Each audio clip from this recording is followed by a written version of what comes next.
Exercise 1.3 में हमारे पास मुख्तलिफ़ क्वेश्चंस हैं। हर क्वेश्चन में कोई मखसूस फार्मूला या मैथमेटिक्स का असूल जो है वो इस्तेमाल किया गया है। क्वेश्चन 1 में बैंक की जो है बैलेंस की बात हो रही है। बैलेंस वो अमाउंट होती है जो कि हम जब बैंक से पैसे निकलवाते हैं तो जो बाकी बच जाने वाली अमाउंट होती है उसको हम बैलेंस कहते हैं। और भी टर्म्स इस्तेमाल होती हैं बैंकिंग में, जैसे क्रेडिट पैसों का जमा होना होता है, डेबिट जो है वो पैसों का निकलवाना होता है। तो जो पैसे निकलवाए जाएंगे उनको जब हम टोटल अमाउंट में से माइनस करेंगे तो उससे हमें बैलेंस जो है वो मिल जाएगा। मिसाल के तौर पर अगर आपने 1000 रुपीज़ आपके पास बैंक के अंदर जमा हैं और आपने पहले 200 उसमें 200 निकलवाए हैं और फिर आपने 300 निकलवाए हैं, तो आप इन दोनों का सम जो है वो टोटल अमाउंट में से जब माइनस करेंगे तो आपका बैलेंस बनता है 500। तो इसी तरह से मुख्तलिफ़ किस्म के अमाउंट्स जो हैं वो इस्तेमाल की जा सकती हैं क्वेश्चन की नेचर पर डिपेंड करते हुए। क्वेश्चन 2 में है last week Wajid drove 283.4 kilometre on 16.2 litre. तो इसमें जो रेट ऑफ कंजम्पशन है, अगर 280 मिसाल के तौर पर 280 किलोमीटर जो है सफ़र किया गया है और उसमें 16 लीटर फ़र्ज़ करें ख़र्च हुए हैं, तो हम ये देख सकते हैं कि पर लीटर हमारे पास जब हम इसको इस पर डिवाइड कर देते हैं तो पर लीटर हमारे पास कितने किलोमीटर बनते हैं, इसके ज़रिए से हम मालूम कर सकते हैं कि 1 लीटर में जो किलोमीटर्स की तादाद जो कवर होती है वो क्या है। तो इसको रेट कहते हैं। दो चीज़ें जिनका यूनिट मुख्तलिफ हो, जब उन्हें एक दूसरे पर डिवाइड किया जाता है तो हमारे पास जो वैल्यू आती है उसको हम रेट कहते हैं। तो पर लीटर हमारे पास जितने किलोमीटर कवर हो रहे हैं उस गाड़ी के ज़रिए से, उसका हमें अंदाज़ा हो जाएगा और फिर डिपेंड करता है कि क्वेश्चन के अंदर उस रेट से मुतालिक हमसे क्या पूछा गया है। इसी तरीके से क्वेश्चन 3 में भी रेट की ही बात हो रही है कि हमारे पास 3.2 या लेट से 3 यार्ड्स जो है वो कपड़ा है और हमारे पास जो पैसे उन पर इस्तेमाल किए गए 139 जो है रुपीज़ उसके ऊपर लगाए गए हैं। तो पर यार्ड ये जो हमको है कितने में पड़ा, तो हम जो बड़ी वैल्यू जो प्राइस है 139 उसको जब हम 3 पर डिवाइड करेंगे तो ये हमारे पास रेट आ जाएगा कि 1 यार्ड जो है वो हमको कितने पैसों में पड़ रहा है। तो वहाँ पे भी क्वेश्चन 2 में भी रेट की बात हो रही थी और यहाँ पे भी रेट की बात हो रही है।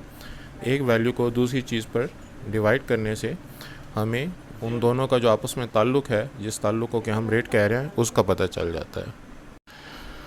क्वेश्चन नंबर 4 में हमको 3.5 किलोमीटर पर आवर जो है वो गिवन है। जाहिर है कि ये स्पीड का यूनिट है। इसी तरीके से 12 आवर्स जो है ये टाइम हमको गिवन है और हमें कहा जा रहा है कि कितना डिस्टेंस कवर हुआ है। तो distance is equal to speed multiplied by time, ये एक मशहूर फार्मूला है जिसके ज़रिए से हमें जब इन 3 में से 2 वैल्यूज़ दी जाती हैं तो हम तीसरी वैल्यू को मालूम कर सकते हैं। जैसे अब यहाँ पे स्पीड और टाइम हमको गिवन है तो हम डिस्टेंस कवर्ड जो है वो मालूम कर सकते हैं। वैसे भी अगर हम इन दोनों यूनिट्स को आपस में मल्टीप्लाई करें तो किलोमीटर पर आवर और आवर को मल्टीप्लाई जब करें तो किलोमीटर और per hour multiplied by hour h को काट देता है, लिहाजा हमारे पास जो यूनिट बचता है किलोमीटर का, तो वो डिस्टेंस का यूनिट है जिससे कि हमें डिस्टेंस पता चल जाता है। और सूरत हाल भी हो सकती है, जैसे कि अगर वो हमको डिस्टेंस दे और टाइम दे और हमें स्पीड का कहे तो हम speed is equal to distance divide by time के फार्मूले से मालूम कर सकते हैं, या अगर टाइम मालूम करना हो तो डिस्टेंस डिवाइड बाय स्पीड के फार्मूले से जो है वो मालूम किया जा सकता है। क्वेश्चन नंबर 5 में जो हमारे पास फार्मूला इस्तेमाल हो रहा है वो टोटल अमाउंट के लिए आम तौर पर जो हमारे पास यूनिट रेट होता है, एक यूनिट का जो अमाउंट होता है वो मल्टीप्लाई किया जाता है नंबर ऑफ़ आइटम्स के साथ। मिसाल के तौर पर हमें अगर एक बैलून की प्राइस गिवन है 50 रुपीज़, तो 10 बैलून की जगह 10 बैलून्स की हमको प्राइस चाहिए, तो हम उस यूनिट प्राइस को नंबर ऑफ़ आइटम्स के साथ मल्टीप्लाई कर देंगे, जिससे हमें ये पता चलेगा कि टोटल पैसे जो है वो हमको कितने लगाने हैं। या एक सूट की कीमत अगर 3000 रुपये है और हमको 5 सूट्स की कीमत मालूम करनी है, तो हम 3000 को 5 के साथ मल्टीप्लाई कर देंगे, जिससे कि हमें टोटल अमाउंट मिल जाया करता है।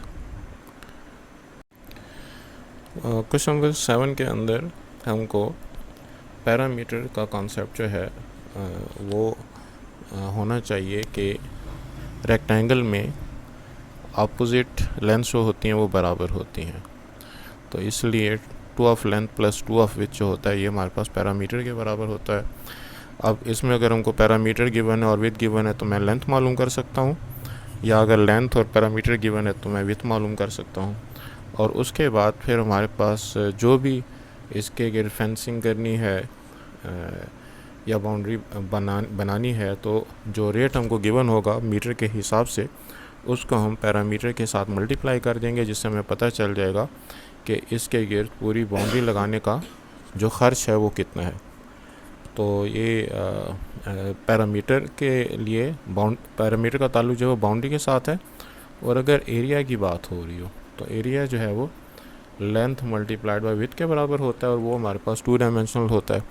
उस सूरत में हमें अगर दीवार पे सफ़ेदी करानी है या हमें जो है वो फ़र्श पे उसकी टाइलिंग वगैरह करानी है, तो उसके हिसाब से पेंट दीवार पे पेंट भी हो सकता है, और जो फ़र्श है उसका टाइलिंग या उस पर जो हमने काम कराना है तो वो फिर स्क्वायर फुट के हिसाब से होता है।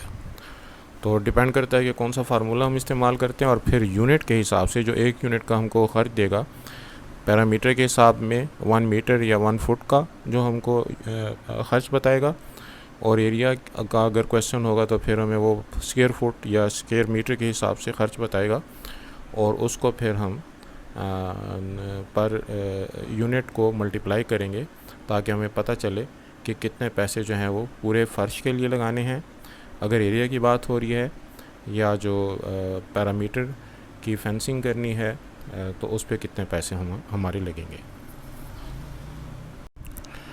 क्वेश्चन नंबर 8 में अगर हमें किसी वैल्यू का कोई फ्रैक्शनल हिस्सा निकालना है, मिसाल के तौर पर 1000 आपके पास अमाउंट है और आपने उसका 1/5 निकालना है, और ये मालूम करना है कि जिसमें बाकी कितने बच जाएंगे, तो 1/5 जब हम इसका निकालते हैं तो ये हमारे पास 200 बना। अब बाकी पैसे निकालने का तरीका एक तो ये हो सकता है कि हम 1000 में से 200 को माइनस कर दें, या ये हो सकता है कि 1/5 अगर ख़र्च हो गया तो 5 में से बाकी कितने यूनिट्स रह गए, 4 यूनिट रह गए। तो रिमेनिंग के लिए हम ये भी कर सकते हैं कि 1000 को मल्टीप्लाई करें 4/5 के साथ, तो उस सूरत में भी हमारे पास आंसर 800 आएगा। तो डिपेंड करता है कि हम इसमें कौन सी सूरत जो है वो इस्तेमाल करते हैं। बहरहाल फ्रैक्शनल वैल्यू को मल्टीप्लाई करने से हमारे पास उसका जो अमाउंट है वो पता चल जाती है, और उस अमाउंट को टोटल से माइनस करने से हमारे पास जो बाकी पैसे बचते हैं या जो भी जिस अमाउंट का भी जिक्र हो रहा है वो वाली वैल्यू आ जाती है। क्वेश्चन नंबर 9 में जो है हमारे पास फार्मूला है F = 9/5C + 32, जिसमें कि फ़ारेनहाइट और सेंटीग्रेड का आपस में रिलेशनशिप गिवन है। इस रिलेशनशिप में अगर वो फ़ारेनहाइट की वैल्यू दे तो सेंटीग्रेड मालूम किया जा सकता है, सेंटीग्रेड की वैल्यू दे तो फ़ारेनहाइट मालूम किया जा सकता है। तो ये डिपेंड करता है कि किसको हमने सबसे ज़्यादा फार्मूला बनाना है। जिसकी वैल्यू देगा उसकी वैल्यू की पुटिंग कर देंगे और दूसरी वैल्यू जो है वो हम मालूम करेंगे। और जो लास्ट क्वेश्चन है उसमें हमको 1:2:3 3 रेशोज़ गिवन है। इस किस्म के सवालों में सबसे पहले हम जो फाइंड किया करते हैं वो होता है सम ऑफ रेशोज़। जब सम ऑफ रेशो मालूम करेंगे तो 1 + 2 + 3 हमारे पास 6 आता है, और इसके हिसाब से हमने जिसका भी शेयर निकालना है, मिसाल के तौर पर फर्स्ट वैल्यू जो है उसका शेयर निकालना है 1/6, और जो भी टोटल वैल्यू हमको गिवन होगी उसके साथ 1/6 मल्टीप्लाई करेंगे। सेकंड का शेयर निकालेंगे तो 2 आउट ऑफ 6 और 2/6 को जो है वो मल्टीप्लाई करेंगे, जो हमको टोटल वैल्यू गिवन होगी।